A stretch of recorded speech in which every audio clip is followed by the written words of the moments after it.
നമസ്കാരം. വെട്ടൻ ന്യൂസ് എക്സ്പ്രസിലേക്ക് സ്വാഗതം.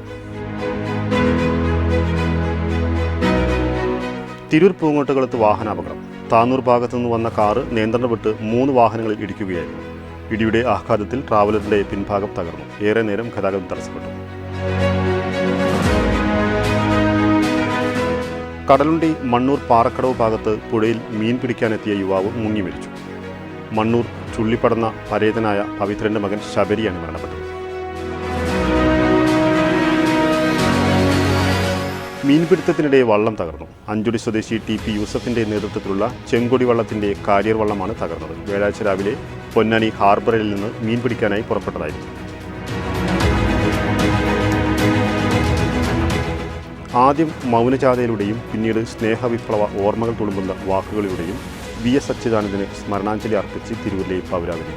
രാഷ്ട്രീയം മറന്ന് വിവിധ പാർട്ടി പ്രതിനിധികളും സാംസ്കാരിക പ്രമുഖരും സംഘടനാ പ്രതിനിധികളും ഒന്നിച്ച് അണിനിരന്നപ്പോൾ അത് തിരൂർ നഗരമാകെ VS നൽകിയ യാത്രാമൊഴിയായി.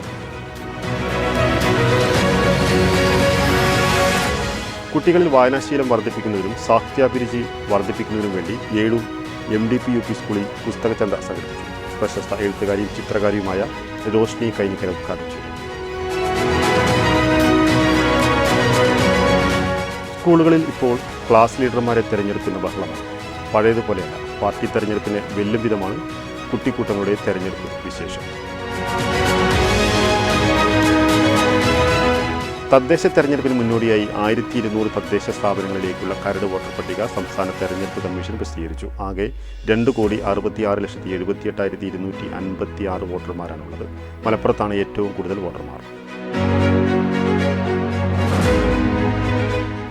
തിരൂർ നഗരത്തിലെയും പരിസരത്തെയും റോഡുകളുടെ ശോചനീയാവസ്ഥ പരിഹരിക്കണമെന്നാവശ്യപ്പെട്ട് യൂത്ത് കോൺഗ്രസ് പ്രവർത്തകർ പൊതുമരാമത്ത് എക്സിക്യൂട്ടീവ് എഞ്ചിനീയറെ ഉപരോധിച്ചതിനെ തുടർന്ന് റോഡിലെ കുഴികൾ കോറി വേസ്റ്റ് ഇട്ട് താൽക്കാലികമായി അടച്ചു തുടങ്ങി.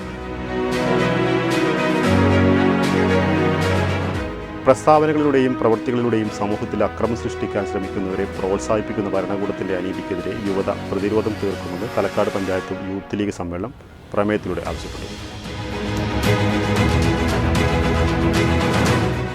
മാതൃശിശു ആശുപത്രിയിൽ ബ്ലഡ് ബാങ്കിന് കെട്ടിടം പണിതിട്ടും ബ്ലഡ് ബാങ്ക് പ്രവർത്തനം സജ്ജമാകാത്തതിൽ പ്രതിഷേധിച്ച് ദേശീയ മനുഷ്യാവകാശ സംഘടനയായ national for people's rights Ponnani taluk committee ആശുപത്രിക്ക് മുമ്പിൽ ധർണ നടത്തി. സംസ്ഥാന വൈസ് പ്രസിഡന്റ് മനാഫ് താന്നൂർ ഉദ്ഘാടനം ചെയ്തു. പുറത്തൂറുണ്ടപ്പടിയിൽ തെങ്ങുകയറ്റ തൊഴിലാളി ചാലിൽ സുധി മരണപ്പെട്ടത് KSEBയുടെ അനാസ്ഥ മൂലമെന്ന് BJP വെസ്റ്റ് ജില്ലാ കമ്മിറ്റി പ്രസിഡന്റ് ദീപ പുഴയ്ക്കൽ ആരോപിച്ചു. നിരാലംബരായ കുടുംബത്തിന് ആശ്രയമേവാൻ സുധിയുടെ ഭാര്യയ്ക്ക് KSEBയിൽ ജോലി നൽകണമെന്നും അവർ ആവശ്യപ്പെട്ടു. മംഗലം പുല്ലുണിക്കാവിൽ ഗണപതി ഹോമവും ആനയൂട്ടും ഞായറാഴ്ച രാവിലെ 6 തുടങ്ങുന്ന ഗണപതി ഹോമത്തിന് ശേഷം മൃത്യുഞ്ജയ ഹോമവും 11 ആനയൂട്ടും വൈകിട്ട് ക്ഷേത്രതന്ത്രി വടക്കേടത്ത് മന ജയൻ നമ്പൂതിരിയുടെ നേതൃത്വത്തിൽ ഭഗവത് സേവയ്ക്കും തുടക്കമാകും. ഇതോടെ ഈ വാർത്താ ബുള്ളറ്റിൻ പൂർണ്ണമാവുന്നു. നന്ദി, നമസ്കാരം.